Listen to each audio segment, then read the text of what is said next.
Hello hi everyone welcome to my channel. So guys, మీరు యూఏఎన్ని activate చేస్తుంటే మీకు ఇలా వస్తుందా, member name does not match అని. సో ఇలా రావడానికి కారణం ఏంటంటే, మీరు చేస్తున్న కంపెనీలోని మీ డీటెయిల్స్ అనేది ఎక్కడో చోట మిస్టేక్ అయ్యి ఉంటే కానీ ఇలా రాదు. సో మీ నేమ్ కానీ, మీ డేట్ ఆఫ్ బర్త్ కానీ, మీ ఫాదర్ నేమ్లో కానీ ఒక్క లెటర్ ఒక నంబర్ డిఫరెంట్ ఉన్నా కూడా ఇలాగే వస్తుంది. సో మన డీటెయిల్స్లో ఉన్న మిస్టేక్స్ని ఎలా తెలుసుకోవాలనేది ప్రీవియస్గా ఒక వీడియో అయితే చేశాను. వీడియో లింక్ వచ్చేసి డిస్క్రిప్షన్లో ఉంది. సో మీరు అక్కడ నుంచి అయితే చెక్ చేసుకోవచ్చు. మీ మిస్టేక్స్ని తెలుసుకున్నాక దీని సెకండ్ స్టెప్ వచ్చేసి డిక్లరేషన్ ఫామ్ అనేది ఫిల్ చేయాలి. అది ఎక్కడ దొరుకుతుంది, ఎలా ఫిల్ చేయాలి, ఎవరికి ఇవ్వాలి అనేది ఈ వీడియోలో చెప్తాను. సో వీడియో మాత్రం ఎక్కడ స్కిప్ చేయకండి. సో ఫస్ట్ మీ క్రోమ్ అనేది ఓపెన్ చేయండి. ఓపెన్ చేశాక అక్కడ joint declaration form for name change in EPF అని చెప్పి సెర్చ్ చేయండి. సెర్చ్ చేశాక వచ్చిన ఫస్ట్ లింక్ మీద అయితే క్లిక్ చేయాలి. సో క్లిక్ చేశాక ఇలా అయితే ఫామ్ అనేది ఓపెన్ అవుతుంది. సో ఇలా ఉంటుంది అనమాట ఫాము. సో దీన్ని అయితే మనం ఫిల్ చేయాల్సి వస్తుంది. సో నేను ఆల్రెడీ అయితే ఫిల్ చేస్తాను, దాన్ని మీకు చూపిస్తాను ఇప్పుడు ఎలా ఫిల్ చేస్తాను అండ్ డీటెయిల్గా అయితే ఎక్స్ప్లెయిన్ చేస్తాను ఎలా ఫిల్ చేయాలని. సో ఇక్కడైతే first to the regional PF commissioner అని ఉంది కదా, అక్కడ మీ పిఎఫ్ ఆఫీస్ నేమ్ అనేది రాయాలన్నమాట. సో దాని కింద వచ్చేసి మీ నేమ్ యాజ్ పర్ ఆధార్ కార్డులో మీ నేమ్ ఎలా ఉందో అలా మీ నేమ్ అయితే రాయాలి. సో ప్రతిదీ క్యాపిటల్ లెటర్లోనే రాయాలి.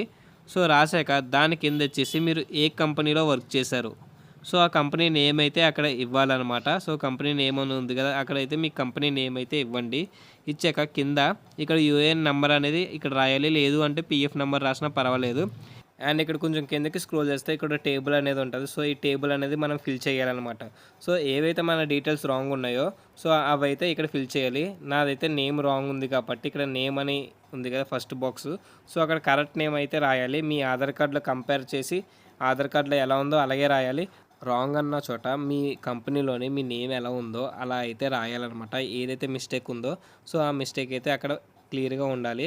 సో అలాగే మీ ఫాదర్ నేమ్ ఏమన్నా చేంజెస్ ఉంటే మీ ఫాదర్ నేమ్ అనేది రాయండి. మీ డేట్ ఆఫ్ బర్త్లో ఏమైనా చేంజెస్ ఉంటే డేట్ ఆఫ్ బర్త్ అయితే రాయండి.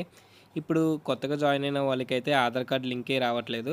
సో ఆధార్ కార్డ్ అనేది కింద ఇచ్చాను కదా ఆధార్ నెంబర్ అని, సో ఆ ప్లేస్లో అయితే మీరు ఆధార్ నెంబర్ అని మెన్షన్ చేసి ఆధార్ నెంబర్ అయితే ఇవ్వండి. ఇచ్చాక దీంతో పాటు కొన్ని ఐడి ప్రూఫ్స్ అయితే అటాచ్ చేయాలన్నమాట ఈ ఫామ్ తోటి. సో ఇక్కడ వాళ్ళు మెన్షన్ చేశారు PAN card, voter ID, passport, driving licence, Aadhaar card. ఇక్కడ 5 అయితే మెన్షన్ చేశాడు. ఈ 5 ఏదైనా ఒకటైతే తీసుకుని వెళ్ళొచ్చు అని చెప్పి అన్నారు.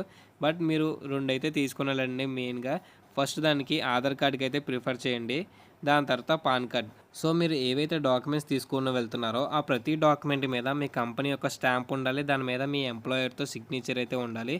సో ఇది మాత్రం మర్చిపోకండి. అలాగే మీరు వెళ్ళేటప్పుడు ఇక్కడ ఈ ఫామ్ మీద కూడా మీ సిగ్నేచర్ ఉండాలి, దాని కింద మీ ఎంప్లాయర్తో సిగ్నేచర్ ఉండాలి. అలాగే దాని కింద వచ్చేసి మీ కంపెనీ యొక్క స్టాంపు, దాని మీద మీ ఎంప్లాయర్తో సిగ్నేచర్ పెట్టించాలి. సో ఇంతే గైస్, ఇలా ఫామ్ ఫిల్ చేసి మీ పిఎఫ్ ఆఫీస్లో అయితే ఇచ్చండి. సో మీ పిఎఫ్ ఆఫీస్ ఎక్కడ ఉంది అంటే మీ హెచ్ఆర్ని అయితే అడగండి, ఆయన అయితే మీకు చెప్తారు ఎక్కడ లొకేట్ అయ్యి ఉందో. సో ఇలా ఫిల్ చేసాక వితిన్ 1 మంత్ లేదంటే 1.5 మంత్ అయితే పడుతుంది మీ ఫామ్ అనేది వాళ్ళు వెరిఫై చేయడానికి. ఆఫ్టర్ దట్ మీ ఫామ్ యొక్క స్టేటస్ అనేది మీ ఫోన్కి ఒక మెసేజ్ వస్తుంది. సో అక్కడ నుంచి అయితే మీరు చెక్ చేసుకోవచ్చు. సో దీని తర్వాత మళ్ళీ మీరు యూఏఎన్ని యాక్టివేట్ చేయడానికి అయితే ట్రై చేయండి. సో అప్పుడైతే వర్క్ అవుతుంది. సో వీడియో అయితే ఇంతే గైస్. వీడియో కానీ నచ్చితే లైక్ చేయండి, షేర్ చేయండి, సబ్స్క్రైబ్ చేసుకోండి. అలాగే మన టెలిగ్రామ్ ఛానల్లో జాయిన్ అవ్వండి. లింక్ డిస్క్రిప్షన్లో అయితే ఇచ్చాను. బాయ్.